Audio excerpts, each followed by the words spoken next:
everybody. Welcome back to another episode of Restored to More. We are so excited, you guys, for our guest today, Kristen Jenson. So Kristen Jenson is the founder of Defend Young Minds, which was formerly Protect Young Minds, and the #1 best-selling author of Good Pictures, Bad Pictures series of read-aloud books, which have been translated into 10 different languages. She is also the executive producer of The Brain Defense, digital safety curriculum, and the owner and CEO of Glen Cove Press. She has testified and spoken at the Washington State Senate Law and Justice Committee, the United Nations Civil Societies Conference, and the National Coalition to End Sexual Exploitation Global Summit. She is a positive voice for raising empowered, resilient, screen-smart kids who know how to reject pornography. She instills hope and confidence and leaves her audiences with a pragmatic advice that they can act on immediately to defend young minds. Kristen, thank you for being with us today. We are so excited to have you on. Oh, I'm grateful to be here with you, Clinton and Charity. It's wonderful to empower parents and to encourage them to raise their children in healthy ways and ways that will, help them thrive right in the digital age and not be hurt by it. Mm-hmm. I just gotta say, I was praying. We always pray before these podcasts with the guests. We were praying with Kristen, and I am so emotional right now. Like, I just don't understand why I'm tearing up, because even like before we start, I'm just like, wow, I wish I had this. My marriage almost was ruined because of pornography. Most of my life was an addiction for 15 plus years, where I didn't even know what we're going to talk about today. And I'm just so grateful on a very personal level for what you're doing. We have been reading your books to our kids for years now, and it has made a difference in our oldest child's life. He literally was walking recently and he saw a girl that was undressing at the public pool, and he turned his head and he was so proud to say, "Daddy, I saw something," and I didn't look, and I walked away, and I just, man, like what you're doing, Kristen, is making such a difference. And I'm so grateful for this time. I know we're going to dive into some amazing things, and I might just cry the whole time. So Charity might be leading this interview. You're going to make me cry too. This is we'll all be in a crying fest. This is one of those life-changing episodes. Where's the Kleenex? Yeah, I better reach over and get my box too. Man, okay, well, let's just jump in. I just want to hear first, Kristen, your heart behind this. We can jump into all the details, and we're going to get some amazing mindset from you. But how did this come about for you, and why do you keep doing this? That's a good question. Well, I never planned to do this in my life, but I got to the point where my children were launched, and I moved to a new city, and I met a mother of a large family. And one night she called me, and we had this long conversation in which she told me about her oldest son. He was 17 at the time. They'd found out that he had been molesting his younger brothers and sisters, and he was prosecuted, and, porn was involved in all of this. And I woke up the next morning and I just felt compelled to look for a resource that could help young children understand the dangers of pornography, because obviously young children were getting into it. The more I read, I knew that adults had problems with it, but I didn't realize, like many people, and this was 10 years ago, how many children were getting into it through mobile devices like the iPad. And, So I woke up the next morning with this compulsion to start trying to look. I looked, I couldn't find anything. And then I just have this personality that I kind of jump into the water and see if I can swim. And so I just thought, I need to write this book. I mean, how hard can it be? Well, it took 3 years and a lot of help from other people, not just from this brain. And so Good Pictures, Bad Pictures, published in 2014. And so it's been 7 years, and it's been often number one bestseller, and on Amazon. And now I have the junior book, which I wrote because parents were just asking for books for younger children, which the first time a mom came up to me after I spoke, and and asked, do you have a book are you going to do a book for younger kids, for like preschoolers? And I'm like, and we had several parents, and I just felt like sucker punched, I just like, what? I mean, I thought 7 was kind of young, but no, their younger kids are being exposed to this. And so anyway, that's how it all got started. Nothing that I planned. It just became my mission. And I don't have any plans for retirement. I just keep going to see. And right now I'm working on a tween book. So we've got junior, and then we've got the one for 7 to 11-year-olds. And then we're going to have a series of tween books because they need to know more. So anyway, that's kind of how it started. And I don't know. I just feel compelled to keep going on. And people like you give me courage and give me, impetus to keep going, and keep making a difference. So thank you. Wow, what a powerful testimony of like what God can do when you say yes. It's not even, I love that so much. We don't have to You'll never have a boring life. I'm sorry. You'll never have a boring life. Let me just tell you that. But just look at what God's done through you when you just said yes. I mean, what an incredible testimony. It's just incredible, and gives me so much hope. Kristen, what are you seeing right now for the average age? And according to the research you've done and your resources, what does that look like? What's the average age, or how young are kids being exposed to pornography? Well, this average age question is problematic because, can you really take a population of 5 to 10-year-olds and ask them if they've seen pornography? Sure. That probably wouldn't fly in a real study. Yeah. So they have other ways of doing it, but they're retrospective. So you ask 18-year-olds, when was the first time you saw? But then you're 10 years behind the time. So, I've heard people say 9. I know of a study that said 11, but that's old, really old, like 2004. So that's before the advent of the iPhone and the iPad. Wow. So it was 11 then.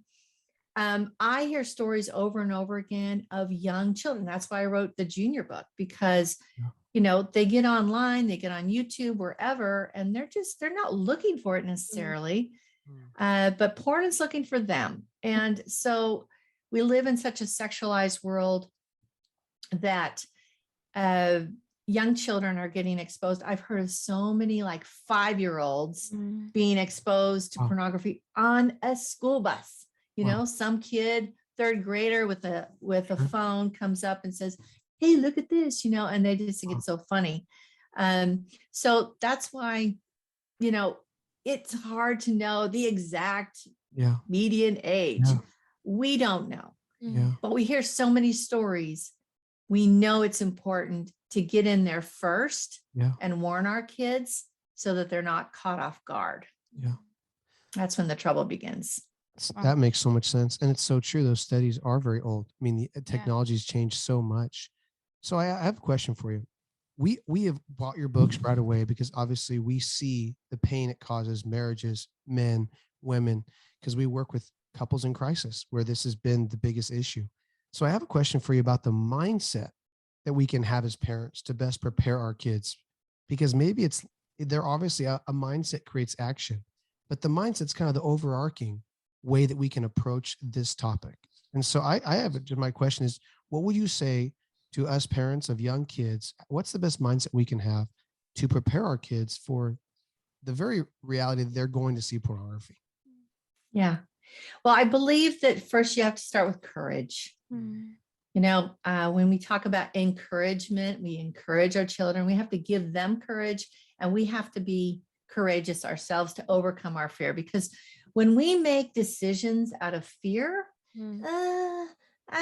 I don't think fear is always the best motivator or the best reason to make a decision. I think we need to be proactive. And that's why in Good Pictures, Bad Pictures, we show a mother and a father who are proactive, who take the time, say, let's have this conversation. Let's sit down. I'm going to explain, what pornography is, why it's harmful, and what to do when you see it. So those 3 things are important. But the mindset of being proactive. So many parents are just, they're afraid, and I understand that. Or they're anxious. And sometimes when we're anxious, we're stuck, right? Yeah. We don't do anything.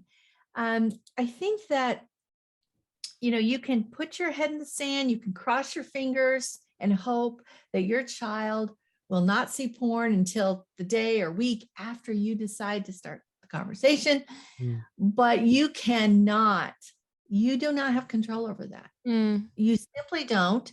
And so for me, the better way to do it is kind of the defend young minds way. And that is to be proactive, to start talking to your children at a young age and help instill this internal filter so that they know what to do, just like your 5-year-old son knew at the pool, what to do. And, obviously a little girl dressing is not pornography, but he is aware that nudity is probably not something he should be looking at, out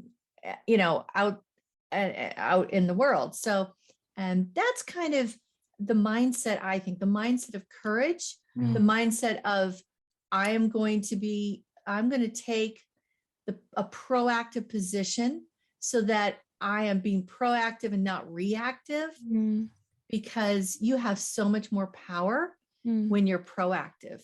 Yeah. And you can get in there first and teach your kids what pornography is rather than their friends. It's the first, it's not ever too late, but first impressions definitely have power. What I hear you saying is, and now that takes courage as parents, because we have to overcome that fear of the conversation. I think most parents are afraid to talk about the sex talk and start that conversation of how young is too young and all those things. And I think what you're saying is, if we wait till it happens, when they see pornography or they're acting out sexually or they're doing something, there's a lot more potential there for shame. And we can almost omit that if we start the conversation early as parents. Yeah. Is that what you're saying? Yeah, it's just one more thing that we're warning them about in the world. And that's our duty as parents, is to prepare our children to live and to be strong in the world that they're actually growing up in. Not the world we grew up in, not the world we wish they were growing up in, not some, utopia that we think we can, have. We can't, we live in the world, and we have to, and I think it's possible to teach our children to thrive in this world, and not be hurt by technology. So the earlier we start, the better, the easier, the more natural it is. If you start when they're 13, it might be awkward, but if you talk to a 3-year-old, they just accept what you take, what you give, you set the context. You just have so much more power and influence if you get going earlier. And I think as parents, we want to be the most influential person in our kids' lives. We don't want to let other people influence them more than we do. And I love what you're doing. We're going to have all of the stuff in the show notes, everything you guys offer, the book's right there, the links. But man, I just want to promote you right away. Like, just that Good Pictures, Bad Pictures Junior series, what we started our kids with. And it has felt like the conversation is so much easier to have now than it would be when they get older. And you're almost like that, like, I don't know what it's called, like the anxiety builds and builds the longer you haven't had that conversation. Now it's like, okay, now we got to have the conversation. And I don't know if they've been sexually active. I don't know what they've seen, but so I love what you're doing. So good. Yeah. And kids, like I said, what I've been so surprised about, like, as I knew that parents would appreciate the book once they kind of got what it was, and grandparents, but kids love this book. Like, I've heard from so many kids that say, this is my favorite book. I'm like, okay, I didn't see that coming, but No, it's so true. Our middle child, he's 3. He's 3, and he literally keeps that book. It's the only book in his room on the nightstand, and he wants to read it every night. And I'm like, out of all the books, he wants to the book. Yeah, totally. He does. I'm like, oh, buddy, we probably shouldn't sleep with that book. Maybe we should. I don't know. I'll ask Kristen when we have her on the show. It can't hurt. And I think there's nothing, people ask, well, it's Good Pictures, Bad Pictures. are there bad pictures in the book? I'm like, no. No. Yeah, We're totally. just I'm glad we giving them clarified that. enough information so they can recognize the bad pictures. Yeah. So again, it's, a definition. What is a bad picture? What is pornography? And in the junior book, it's mostly referred to as bad pictures, and you can say pornography if you want, and then it gives kids a definition so they can recognize it, a warning so they have a reason to reject it, and a plan so that they, have the resources and to reject pornography, to keep it out of their brains. So those three things: a definition, a warning, and a plan, whether you use good pictures, bad pictures or not. Those are three things that, every kid needs to have going forward, just to begin to build that internal filter. So well, you're giving them a language, and it is so important for kids, because when they're little, like, we are already the educators for language. We're teaching them their names right now. Our 2-year-old, we're teaching him my name. For the longest time, he's got daddy's name. It's always the case, right? They always say daddy before they say mommy, but we're constantly sitting there and we're giving them language and education and saying, this is this is food, this is water. And why wouldn't we do the same thing with sexuality? And I think it's just so important, because you're giving the kids a language, and then you're also allowing the kids to know you can go to mommy and daddy to find truth and that language and get education from them, which is just so incredible. So they don't go elsewhere. Yeah, because if kids, when you give them the vocabulary, so I talked to one mom who said that she had dropped off her kids for a play date at a friend's house. And when she went to pick them up, the girl was in the front yard, showing them something on a phone that she had. And these kids were like 8 years old, 7 years old. And so when they got in the car, she said, well, what was she showing you on her phone? And this is before she was worried about this kind of thing. And the girls kind of looked at each other and they said, oh, it was a My Little Pony video. And it was only after she read them good pictures, bad pictures, that they said, Mom, actually that wasn't a My Little Pony video. She was showing us pornography.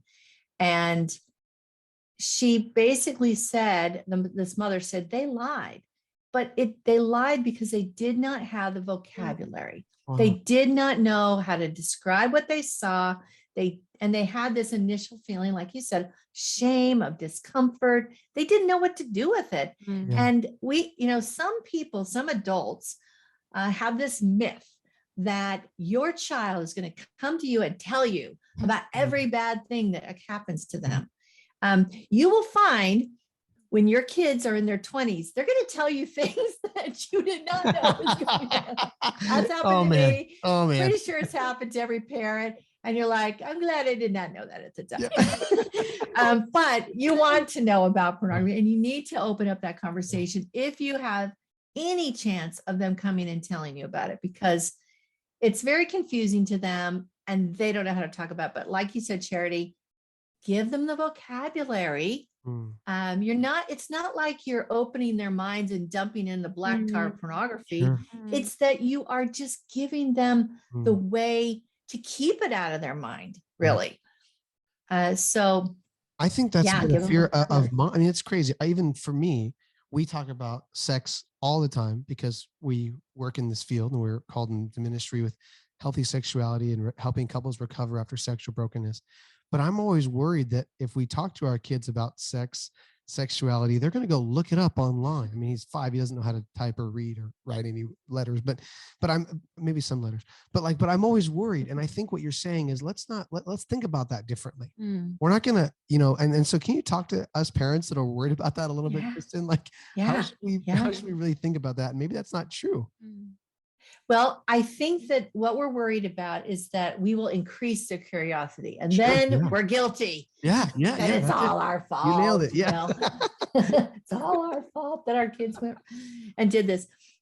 So we have to kind of get over the fear of the guilt and that fear, because again, kids are curious. Their brains are wired to be super curious about the world, to learn everything they can about the world. And So again, you can, but there's so many cues in our Mhm. world today, so many sexual cues coming in at them all the time. And we tend to think, well, they don't know about sex, so it'll just go right over their head. It doesn't. Mhm. And I've heard so many people that said, when I was 5 years old, I saw a movie and it didn't have pornography, but it had definitely some sexualized things. And it started me being curious because I kind of had this feeling in my body that was pleasure, interesting. And it opens up that prematurely, right? And then gives them a toxic version of sex. So unfortunately, that's what porn does. So what can we do? The only thing we can do is to open up the conversation, give them the ability to talk to us, explain why we don't want them to go looking for this, explain how it can, damage them and hurt them. And the thing is that we can't control our kids at a certain age. Yeah. At a certain age, they're going to be able, they'll have friends. All you can do is try to influence them, convince them, and persuade them. Just like every other, part of their life, you want them to be a good person. You teach them your values and your morals and all that. You cannot be sure that that kid is not going to go to the store and steal something, but you've taught them that they could get into trouble and that is not a good thing and all about trust and blah, blah, blah. So again, yes, kids are curious, but I really don't believe that we're going to make them even more curious than the world at large is. Wow. And you just dropped some gold nuggets. Boom. I hope you go back and rewind that and listen to it again, because that's so true. We're so scared of being guilty for their curiosity, but the reality is they're asking questions about everything. And if we just think they're not going to, and if we even suppress that conversation, I think kids are so smart. They will know mom and dad don't want to talk about that. I can't go to mom and dad for that conversation. So they are going to go somewhere else. And they're probably going to go to that third grader on the bus. They're going to go to some unhealthy place. They're going to go online. They want to find answers. We can't tell them, don't talk about that or think about that. Like, that's never going to work. Right. But I love what you're saying. You're like, wow, let's just have the courage to get over that fear of guilt. And let's become a safe place where that conversation can be had just like any other conversation. That was so good. Wow. What would you suggest if, our 5-year-old came up to us and did say, hey, mommy and daddy, something played on the TV and it was, pornography or whatnot. What would you suggest? How should we respond? That I saw their private parts, things like that. That's not in shame. That's grace, grace filled, but also not just like accepts it. Right. Yeah. It's interesting because I just thought about this. I have that answer to that in the back of the junior book, How to Respond. It's in the notes section. And I think the first thing is to really thank them, right? Say, thank you for coming and telling me about that. That was the right thing to do, right? So praise them, give them a hug, whatever. And then we always say to parents, make sure you're calm, right? You may be freaked out. Go freak out somewhere else. That's okay. You can freak out. It's all right. But don't freak out in front of your child if you can help it. When you're calm, come back to that child and say, all right, tell me exactly what happened. What did you see? And how did it make you feel? Also apologize. I'm sorry you had to see this. Kids shouldn't have to see bad pictures, but I'm happy you told me that was a good decision. So there's more information there. And we have a guide on defendyourminds.com called, help, my kid saw porn, now what, right? Yeah. And it's a guide that gives steps, step by step, and then a ton of articles that we've curated, brought together from experts on all sorts of topics. Like, for example, should I ask my child to describe what they saw, or should we just try to help them forget it? those are questions that parents have. We have them answered in this guide. So I think be prepared. We have a free guide, how to talk to your kids about pornography. It's a quick start guide. So definitely download that. That's our free gift to you. And then we have this smart plan guide, which gives you the 5 steps to go through, and then all this other great information. I don't know of anything else out there like it. Wow. So you could definitely get access to that online. But the first thing is stay calm. Stay calm. And as I said, have your freak out. And so many parents, they are, depending on what they've seen or what they know that their child has seen. And they have every right to be upset. Sure. But then if you can, once you calm down, and you don't have to make this decision in like right away. Yeah. You don't have to respond to your child right away. Even if your child has been seeking this out, don't just deal with your own emotions first, and then make a plan. And in the guide, we give you all these different things to help you make your plan and the questions that you'll want to have answered. So make a plan. And, anyway, we have a whole SMART SMART acronym that will help you do this. And I think it's great, even if you don't think your kids have seen porn, just to prepare you for when that happens. Absolutely. And this is also a great guide if you hear somebody that this has happened to. It's helpful. And we have articles all about this too on our blog, on our website. Even an article about like, what if you did react and get mad and upset? How do you walk that back and repair your relationship? So we've really tried to give lots of help for parents in all the different situations. Wow. I love that. When you were sharing just like step by step, I got like an imagery, and I'm thinking like maybe me and Clinton should practice just having this conversation with each other before bed, just to get like in the flow.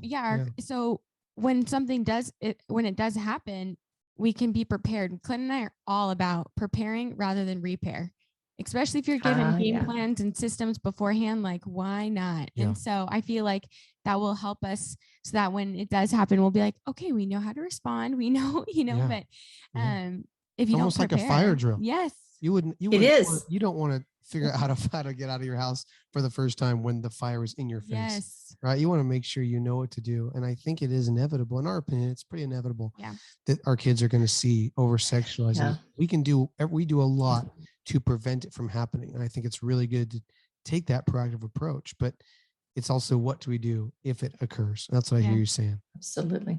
You were saying, Oh, go ahead, Kristen. Go ahead. Add to that. Just that. No, I really have nothing to add.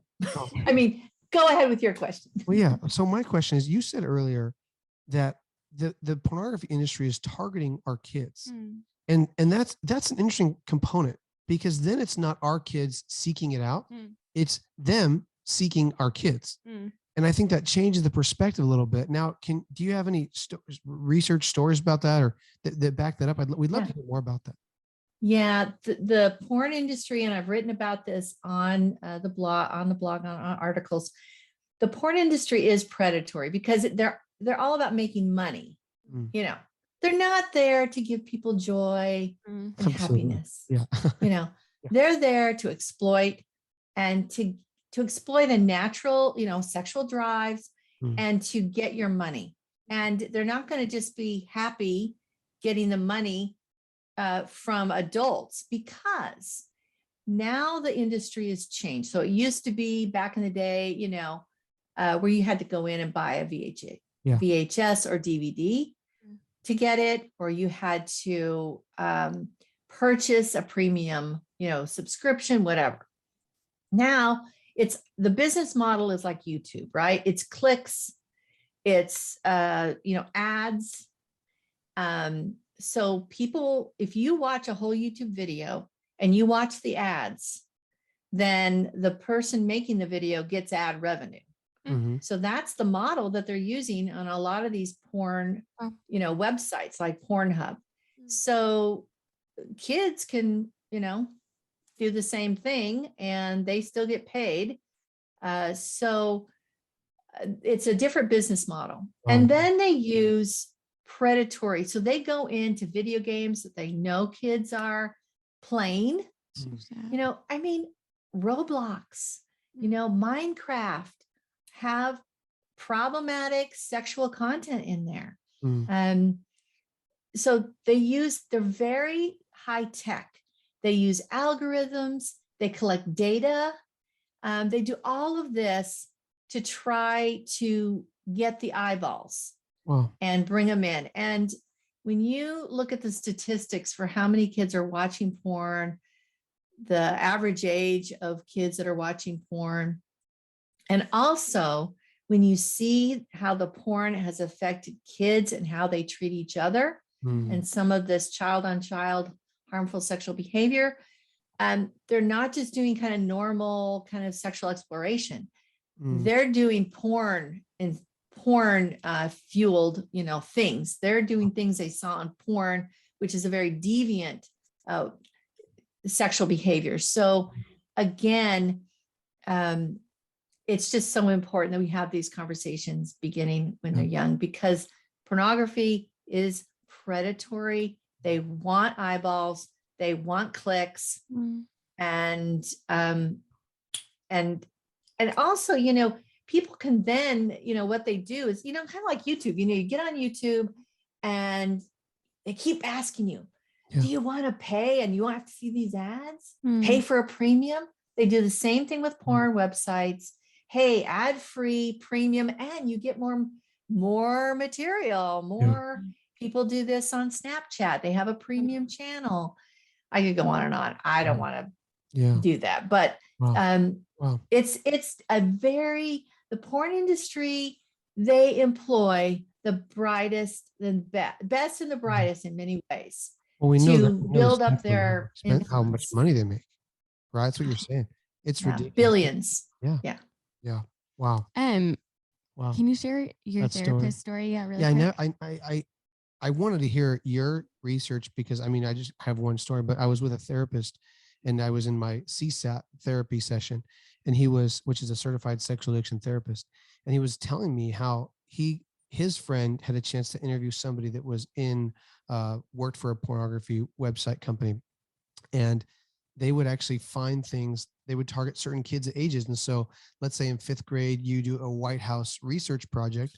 Well, they would build a website, like I don't know if this is actually, I never looked it up, but it was like whitehouse.org might be, you know, or .gov is the website the kids are supposed to go to, but they put whitehouse.com and it's a porn site. And so if the kid types a word, or if you type in Elmo right on Google, well, Elmo lingerie pops up on these models that is inappropriate. And so they're targeting kids that are looking for a simple toy.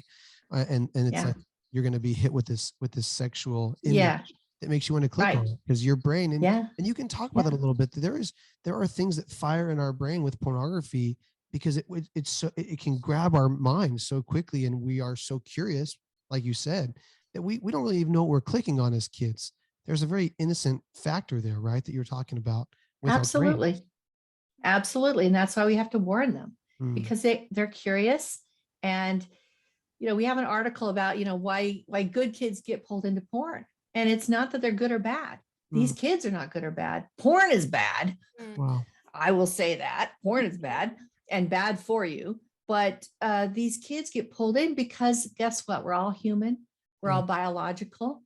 We are wired to be interested in certain things, and nudity is one of them, especially as you're young and you're like, And so that's why we have to start young. If we want to do any kind of prevention work, we have to start young. And to, you know, what you guys are doing, we always recommend that they start earlier rather than later to talk about sex and to explain that, and to begin that process at a young age. And obviously not to give them the whole enchilada, maybe at the first conversation, but we have our article called 7 Things Every 7-Year-Old Needs to Know About Love and Sex. And some parents think 7, that's early. It's not. It is not too early, given the, you know, given the environment that they are being raised in. and just the sexual cues you'll have if you go to the grocery store. Yeah. So I think that that's very important. I did a study where I and a interviewer, he was a grad student at the time. Now he's a highly paid consultant, but he helped me with a study where we went in and we were trying to figure out why kids hire porn.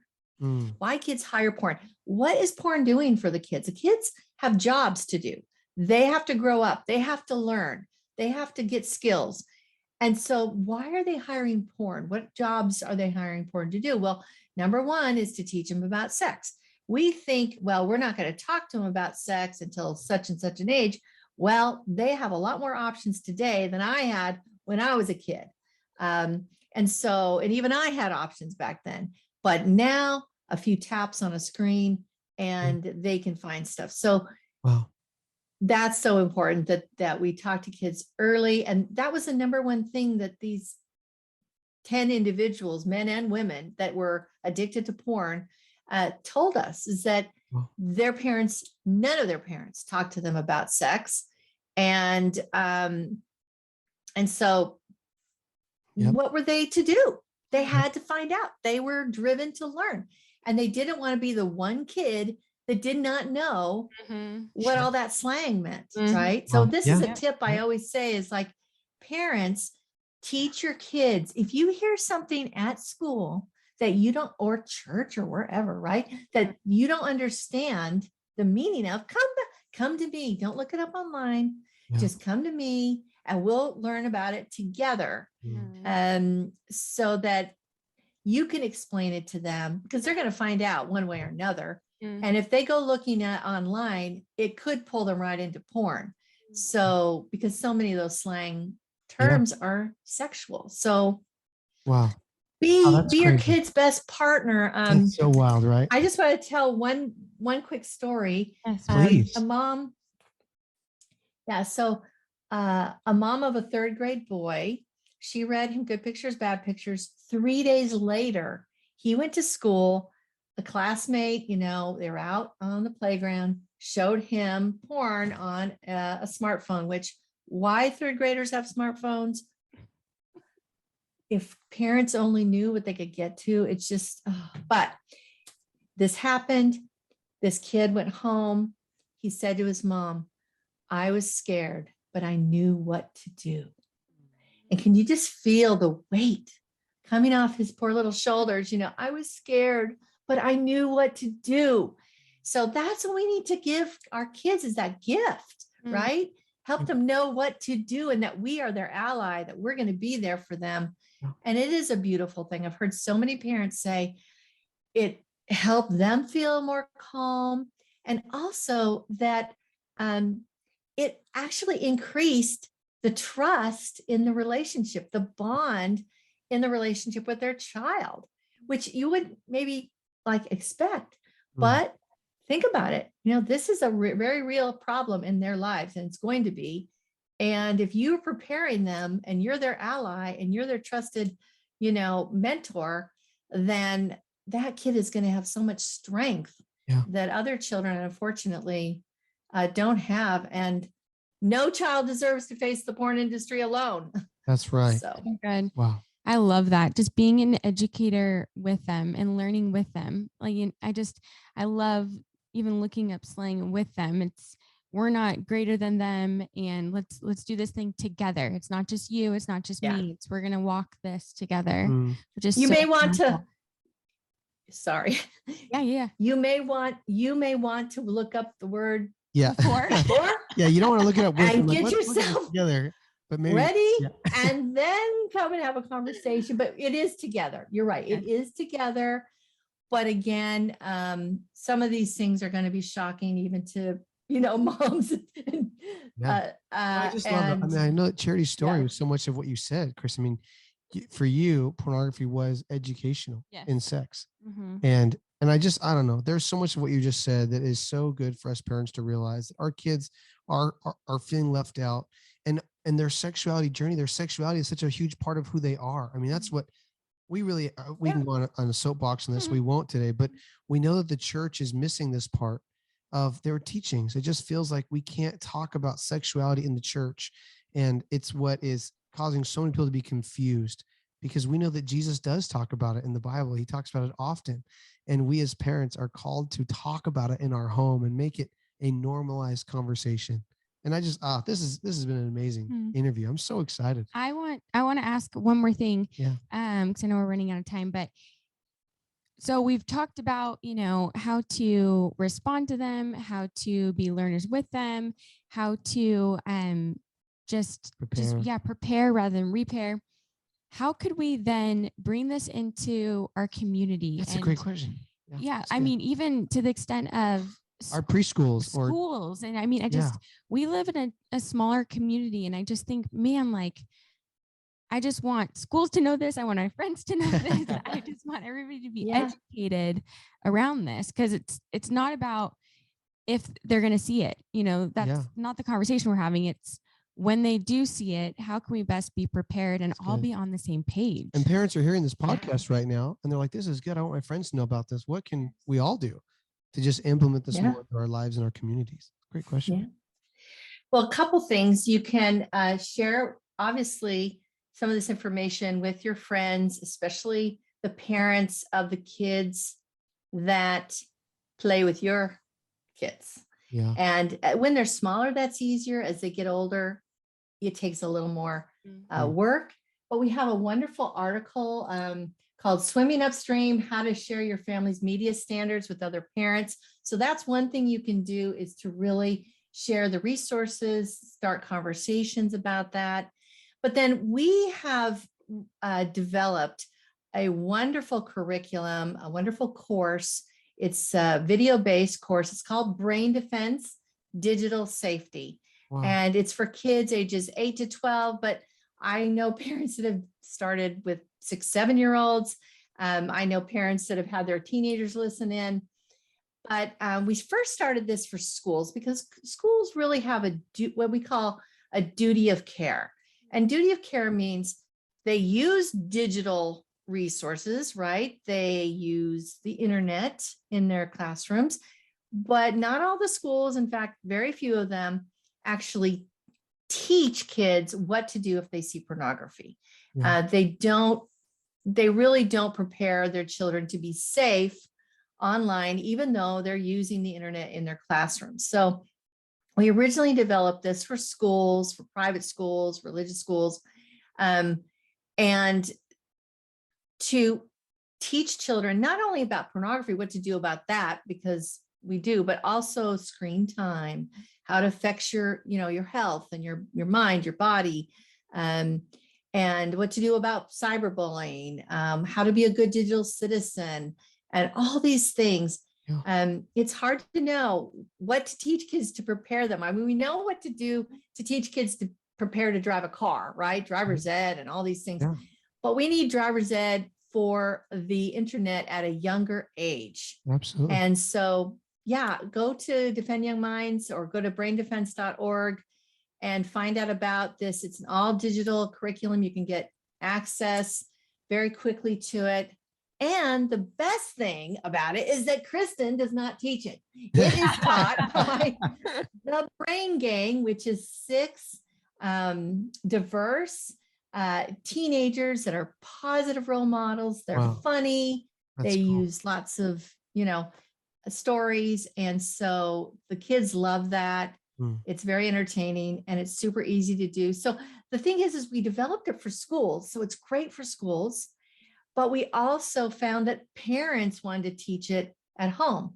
So it's become very popular with parents. We have a separate family edition for parents. So you can do that in your home. You can get another one to do if you want to do it for like a homeschool co-op. We have it all on our website, braindefense.org. So wow. Yeah, check it out. I was just going to ask you to close it out. The resource page everyone can go to. So is that braindefense.org is where they can find all this? Because you have so much you guys have done. The articles, the books, the different ways that you educate, the systems, the curriculums. We want our listeners to plug into all of that. Is that the best way they can do it?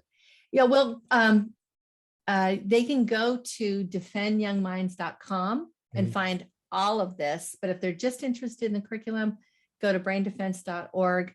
And we have some sample videos. And so anyway, they'll be able to kind of get a taste of what it is. And we just have had so many parent testimonials telling us that it made it easy. Their kids had so much fun. It's got some humor in it. And some parents might think that it's a little corny or cheesy, but it's geared to those kids that age. And this is the age where kids are getting into porn. Yeah. Yes, some younger, but younger kids can be exposed to it, but it's really 8, 9, 10, 11, where they are starting to seek it out. So that's why we need a really like a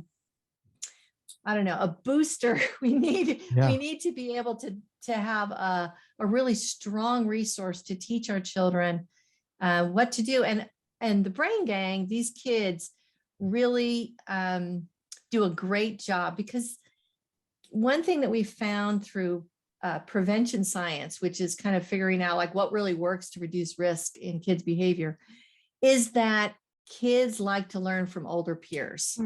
And you'll see this as your 5-year-old gets older, the influence that he has on his younger brothers and sisters. So that is really powerful and makes it really easy also. And parents are very involved. We have activities for parents and children to go through and to talk about. And so, check it out. We can't wait to. We are so grateful. Yes. Oh my goodness. Thank you so much. I feel like I could talk to you forever, ask you so many questions, and I'm just so grateful for what you've shared today on this podcast. I know it's benefited and blessed us. I know it's going to benefit and bless our listeners. And I just can't thank you enough for saying yes to this call in this ministry and still having such a fire and a heart for more. I'm so grateful. Thank you, Charity and Clinton. It's been great. Thank you so much.